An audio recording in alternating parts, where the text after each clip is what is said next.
Welcome to my 5 apps you should use during the FIFA World Cup. So this one here is a VR app that's been produced by BBC Sport. As you can see, they've tried to create a lounge area, and what's great about this app here is that it gives you the ability to change the environment that you watch it in. This app is on an iPad at the moment, but you can also view it if you have a PlayStation VR, and I guess it gives you a real sense of being somewhere else to watch the game.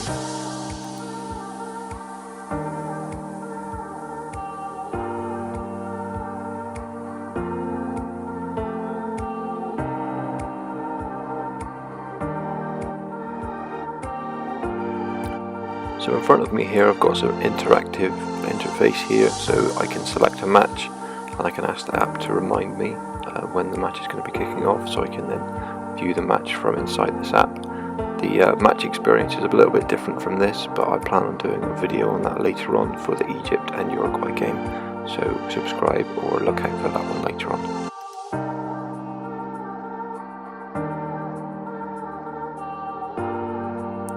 Another app that would be good to use, and this might be a bit obvious, but this is the official FIFA World Cup app, and it's the World Cup edition of the FIFA football app. So in this application you can have a look and keep up to date with all of the latest standings. So if you look here, you can select through the groups to see how they're getting on and how they're being ranked. Obviously at the moment the only team that has played at the time of this video is Russia and Saudi Arabia.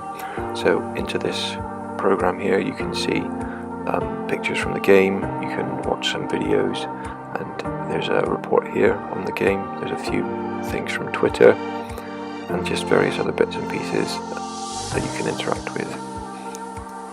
You can also keep up to date with any news that's going on.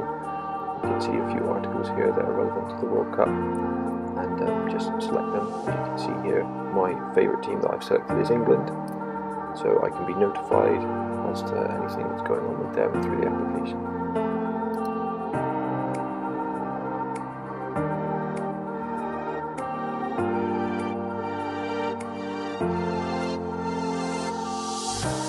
This next app I guess is kind of similar to the FIFA app, but this one's called Onefootball. Again, similarly to the FIFA app, you can select which team that is you would like to follow and be notified on anything that's going on with them. So that's team news, the games they're playing, so the goals, red cards, lineups and all that sort of thing, and also the general news. There's also quite a good feature on here, at least one that I enjoy, along with the news and various other things. On the lineups there is an interactive part of it where it gives you the option to have an AR version of the lineups in front of you. So if you find a flat surface like this table here, this doesn't really work that well, it's a little bit fidgety to begin with, but if you get the pitch in the place that you want it and just place it down like this,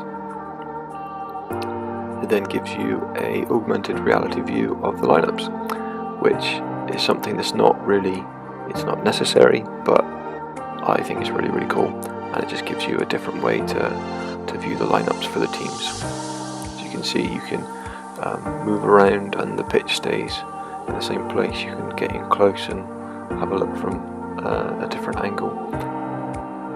This next one I guess is a go-to app for a lot of people. I'm not sure if the same features are available everywhere, but at least in the UK the Sky Sports app is always really good to keep you updated with various stories and various things that are going on.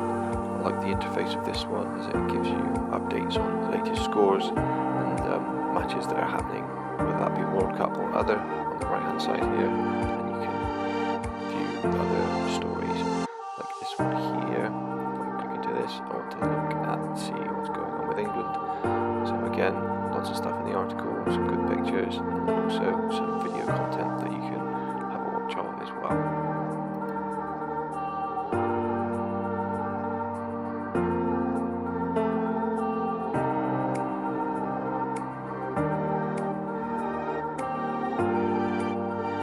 Now this last one here is a bit of fun. It's not really an app that you can get information on the World Cup from, but it's just a football game that you might play as you're waiting for the games to start. It's a game called Final Kick, and they've updated it for the World Cup. It's basically a game where you can choose to either take penalties or free kicks against other players online, and it's very customizable. So you can pick the name of your team, pick the name of your players, change the kits and various other things, and compete against other people online. It's a good bit of fun, and like I said, just something to do maybe in between the games while you're waiting for them to come on.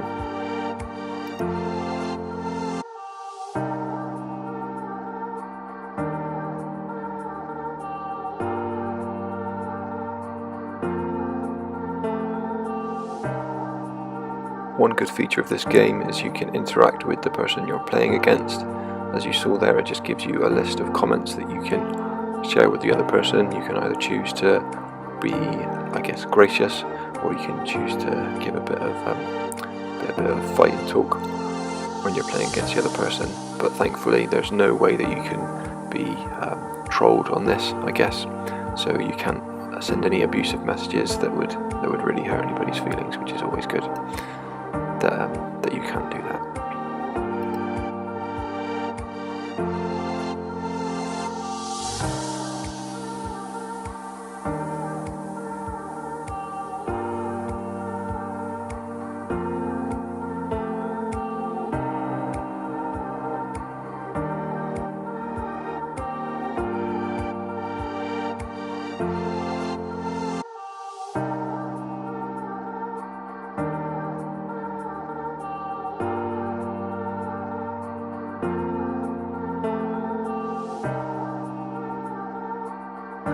That's it for apps that I'll be using during the World Cup.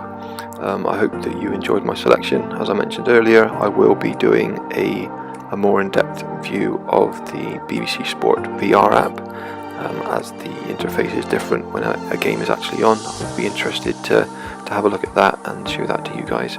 If you like the video, don't forget to subscribe to the channel, where I'm hoping to do more content to do with technology and apps. And if you've got any feedback for me, leave a comment, and I hope to see you guys in the next video.